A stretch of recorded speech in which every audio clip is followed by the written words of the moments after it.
Kalalaya ko lang po pansamantala. Maraming salamat po dun sa mga taong nagmalasakit at tumulong sa akin.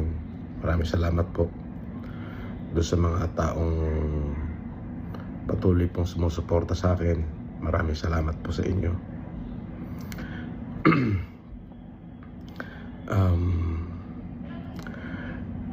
Medyo masakit lamang po yung pangyayari. Siyempre, sa parte ng aking mga anak ay talaga pong masakit nga naman po na sa ganong kababaw po lang na kaso ako po ay para pong nahatulan na isang kriminal.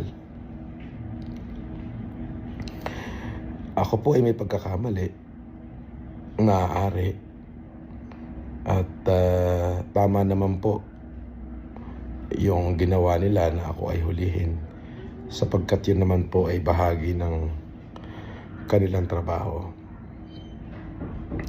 Ngunit po yung ako naman po ay ipinahiya nila na para bagang tinalupan na ho nila ako ng buhay.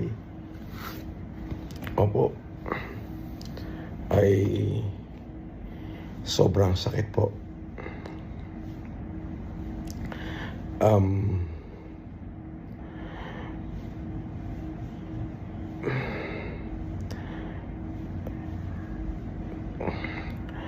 Para ho doon sa mga kapulisan, hindi na po ako magkakaso sa inyo.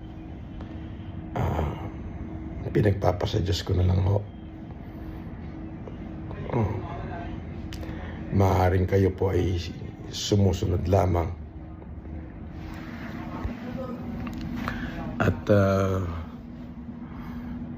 dun sa PNP, kung ako po ay nakagawa ng pagkakamali dahil po dyan sa kumalat na litrato ng pagsusuot ng kung saan ako po ay nakasuot ng police uniform, humingi rin ho ako ng kapatawaran sa inyo kung sa tingin nyo po ay kalabisan at kawalang paggalang yung aking nagawa.